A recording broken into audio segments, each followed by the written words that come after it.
चलिए मंगलाचरण करते हैं।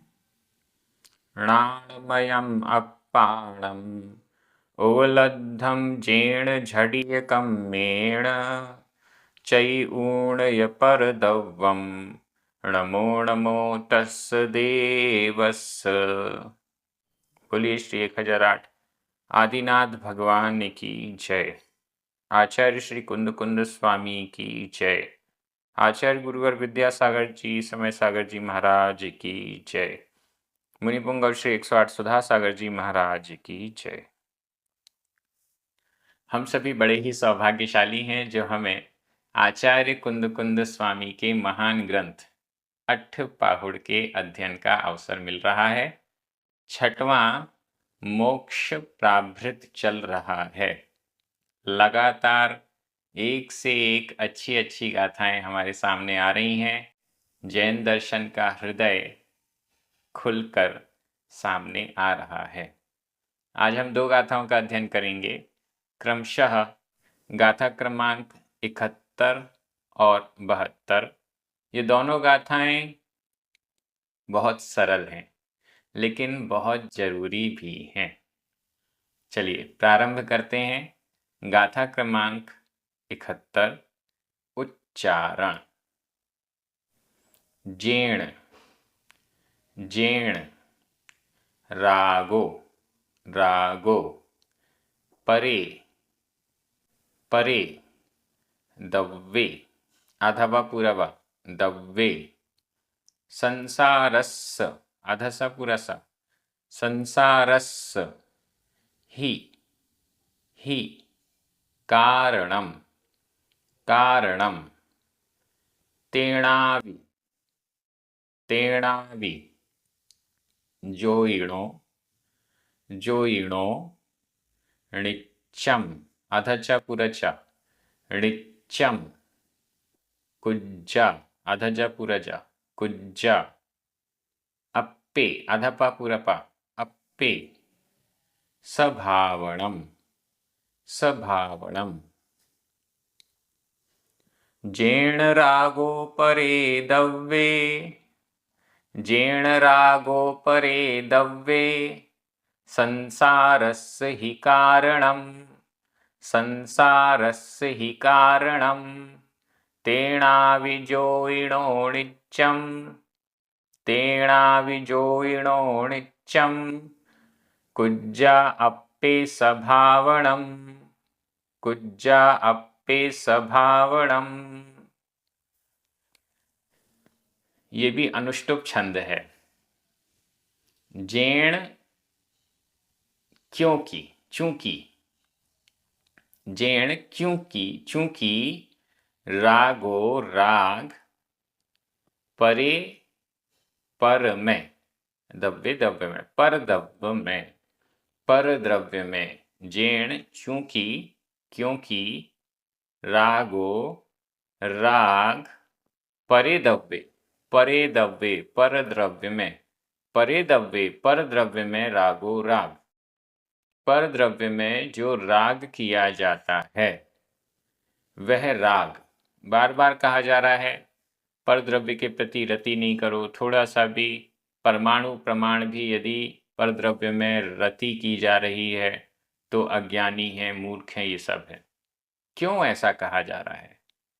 परे दव्य पर द्रव्य में रागो राग, क्योंकि पर द्रव्य में राग संसारस्य ही कारणम संसार का ही कारण है। संसारस्य संसार का ही निश्चित रूप से कारणम कारण संसार का ही कारण है। पर द्रव्य में रागो राग संसारस्य संसार का कारणम कारण ही निश्चित रूप से संसार का कारण है। राग संसार का कारण है। पर द्रव्य में राग संसार का कारण है। इसलिए संसार नहीं बढ़ाना है तो क्या करना चाहिए? राग नहीं करना चाहिए। पर द्रव्य में राग नहीं करना चाहिए। देखिए एकदम स्पष्ट कहा जा रहा है। परद्रव्य में राग मोक्ष का कारण नहीं है, परद्रव्य में राग संसार का कारण है। अब इस पहली लाइन को ही हम लेकर थोड़ा आगे बढ़ते हैं। परद्रव्य में राग, और यदि इसकी जगह हम स्वद्रव्य में राग करें तो क्या होगा? परद्रव्य है, परवस्तु है, आत्मा को छोड़कर जितनी भी वस्तुएं हैं वो सब पर हैं। ये शरीर जो मेरे साथ लगा हुआ है वो भी पर है। मित्र, पुत्र, स्त्री, परिवारीजन सब परद्रव्य हैं। ठीक है, इनसे यदि राग करेंगे तो वह राग संसार का कारण बनेगा, संसार को बढ़ाएगा। ठीक है, परद्रव्य को छोड़कर यदि हम स्वद्रव्य के प्रति राग करते हैं तो क्या होगा? स्वद्रव्य के प्रति राग करना, वैसे तो राग वो कहलाता नहीं है, वो कहलाती है भावना, वो कहलाता है स्वद्रव्य के प्रति आकर्षण, जो भी हम कह सकते हैं, वो राग नहीं कहलाता। परद्रव्य के प्रति जो किया जा रहा है उसे तो राग कहा जा रहा है, लेकिन स्वद्रव्य के प्रति जो किया जाएगा, लगाव, आस्था, वो भावना कहलाएगी। परद्रव्य राग हमेशा पर के प्रति ही होता है, स्व के प्रति राग नहीं होता। स्व के प्रति तो वो भावना होती है। तो इसलिए स्वद्रव्य के प्रति यदि राग किया भी जा रहा है तो वह संसार का कारण नहीं होगा, वह मोक्ष का कारण होगा। क्योंकि यहाँ पर तो स्पष्ट कर दिया, परद्रव्य, परद्रव्य में रागो राग, परद्रव्य के प्रति यदि राग है तो वह संसार का कारण है। स्वद्रव्य के प्रति, अपनी निज आत्मा के प्रति यदि राग कर रहे हैं, भावना कर रहे हैं, लक्ष्य बनाया है, तो वह संसार का कारण नहीं होगा। हम इसको ऐसे भी कहें, परद्रव्य के प्रति ही राग किया जा सकता है, स्वद्रव्य के प्रति राग नहीं होता है, उसे राग नहीं कहते हैं। कुछ और कहते होंगे लेकिन राग नहीं कहते। यहाँ जेण क्योंकि परे दव्ये परद्रव्य में रागो राग संसारस्थ, संसार का ही निश्चित रूप से कारणम कारण है, संसार का ही कारण है, संसार को ही बढ़ाने वाला है, चतुर्गति में भटकाने वाला है, चारों गतियों के दुख को भोगने के लिए मजबूर करने वाला है। जैसे जैसे हम राग करते हैं वैसे वैसे संसार में भटकते हैं। जैसे जैसे राग को कम करते जाएंगे संसार से भी छूटते जाएंगे। क्यों? संसार का कारण है, हमने राग कम किया, संसार का कारण भी कम हुआ और फिर संसार में भटकना भी कम हो जाएगा। इसलिए राग को कम करने का प्रयास करना चाहिए। नीचे तेणावि, तेणावि, यहाँ संधि विच्छेद कर सकते हैं। तेण, अणा में छोटा आ, अवि, छोटा आ, दो छोटे आ मिलकर बड़ा आ हो गया। तेण, अवि, तेणावि। तेण इस कारण से, जेण क्योंकि, तेण इस कारण से, इसलिए, अवि भी, इसलिए भी, इस कारण से भी, जोइणो योगी, योगी बहुवचन में है, जोइणो योगी जन, साधु जन, ऋच्चम हमेशा, पूजा करें, इसलिए भी, इस कारण से भी, क्योंकि राग, परद्रव्य में राग संसार का कारण है और योगी साधु क्यों है, मोक्ष मार्ग में क्यों है, संसार से बचने के लिए है। तो संसार के कारण को तो छोड़ना पड़ेगा ही पड़ेगा। इसलिए तेणावि इस कारण से भी, इसलिए भी, जोइणो योगी नित्यम हमेशा सदा कुज्जा करें, कुज्जा करें, सजेशन दिया जा रहा है। आप लोग कीजिए, योगी जन आप लोग ये करें। क्या करें? अप्पे आत्मा में सभावणम, स सु उत्तम श्रेष्ठ अच्छी भावना, आत्मा में अच्छी भावना करें, आत्मा के प्रति, अपने शुद्ध आत्म स्वरूप के प्रति अच्छी भावना करें। अब देखिए, राग और भावना, राग को भावना का विपरीत कहा गया, परद्रव्य को अप्पा आत्मा से विपरीत है। आत्मा स्वद्रव्य हो गई और शेष परद्रव्य हो गई। भावना करना और राग करना, भावना का विपरीत हो गया राग। भावना स्वद्रव्य में की जाएगी, अच्छे कार्यों के लिए की जाएगी, और राग परद्रव्य में किया जाएगा। जैसा हम परद्रव्य के प्रति राग करते हैं, वैसा ही प्रोसेस स्वद्रव्य के प्रति किया जाए तो वह भावना कहलाएगी। वह भावना है।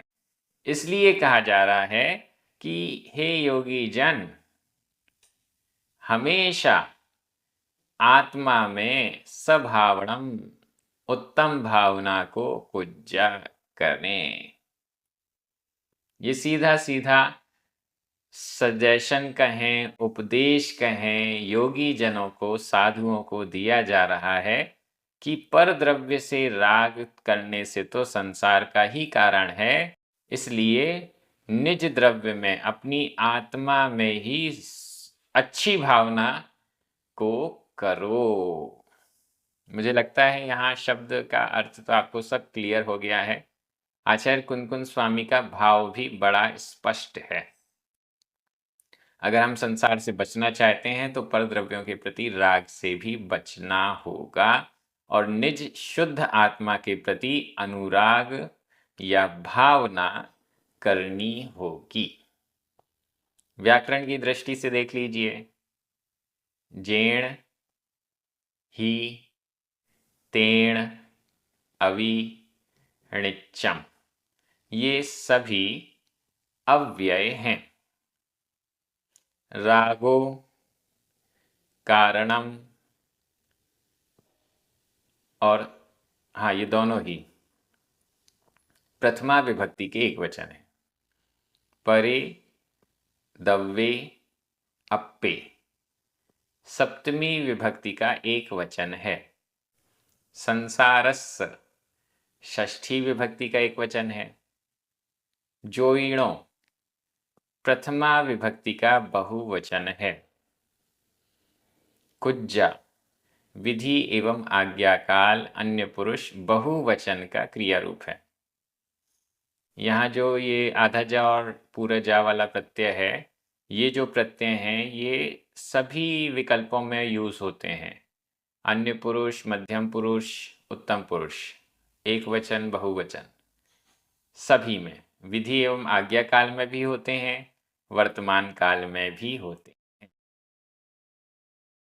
प्रकरण के अनुसार हमें समझना पड़ेगा कि यहाँ पर कौन सा प्रकरण है, क्या अर्थ लिया जा रहा है, उसके अनुसार फिर उसकी विभक्ति बताई गई है। सभावणम द्वितीय विभक्ति का एक वचन है। मैं एक बार हिंदी अर्थ कर रहा हूं, आपकी नजर प्राकृत शब्दों पर जानी चाहिए। क्योंकि पर द्रव्य में राग संसार का ही कारण है, इसलिए भी योगी जन हमेशा आत्मा में अच्छी भावना को करें। एकदम सीधा सीधा अर्थ, सीधा सीधा संदेश। अगली गाथा में चल रहे हैं, गाथा क्रमांक 72। ये भी बड़ी सरल और स्पष्ट गाथा है। उच्चार, णिन्दाये, णिन्दाये, य, य, प्रशंसाये, प्रशंसाए, दुःखे आधा क ख, दुःखे दुःखे, य सुहएषु सुहएषु, य सत्तूणम् आधा पुरता, सत्तूणम् सत्तूणम्, चेव चेव, बन्धूणम् बन्धूणम्, चारित्तम् आधा पुरता, चारित्तम्, समभावदो समभावदो संभावदो समभावदो, ऋन्दाय प्रशंसाए, ऋन्दाय प्रशंसाए, दुःखे य सुहएषु य, दुःखे य सुहएषु य, सत्तूणं चेव बन्धूणं, सत्तूणं चेव बन्धूणं, चारित्तं समभावदो, चारित्तं समभावदो। ये भी अनुष्टुप छंद है। चारित्तम चारित्तम चारित्तम, चारित्र, चारित्र क्या है, किसे चारित्र कहा जा रहा है? पहले आया था परिहारो, परिहार करना, त्याग करना, ये चारित्र है। पुण्य और पाप का परिहार करना ये चारित्र है। और भी अलग अलग तरीके से चारित्र की परिभाषा आई। यहाँ एक और तरीके से चारित्र को परिभाषित किया जा रहा है। ऋन्दाय निंदा में, ऋन्दाय निंदा में, निंदा में, य और प्रशंसाए प्रशंसा में, निंदा में और प्रशंसा में। कोई निंदा कर रहा है, कोई हमारे बारे में गलत बोल रहा है, गालियां दे रहा है, निंदा। प्रशंसाए प्रशंसा में, कोई हमें बहुत अच्छा कह रहा है, हमारे गुणों का गान कर रहा है, हमें बहुत अच्छी अच्छी उपाधियां दे रहा है। प्रशंसाए प्रशंसा में क्या करना है? संभाव दो। समभाव होने से, समभाव समता भाव, समान भाव। निंदा में भी वही भाव जो प्रशंसा में है, प्रशंसा में भी वही भाव जो निंदा में है। दो व्यक्ति सामने खड़े हैं, एक निंदा कर रहा है और एक प्रशंसा कर रहा है। उसको भी, निंदा करने वाले को भी उसी भाव से देखना जिस भाव से प्रशंसा करने वाले को देखते हैं। समभाव दो, समभाव होने से, समान भाव होने से चारित्तम चारित्र होता है। चारित्र क्या है? समता, समता। निंदा करने वाले और प्रशंसा करने वाले, निंदा और प्रशंसा में समता। निंदा हो तो दुखी ना होना और प्रशंसा हो तो खुश नहीं होना।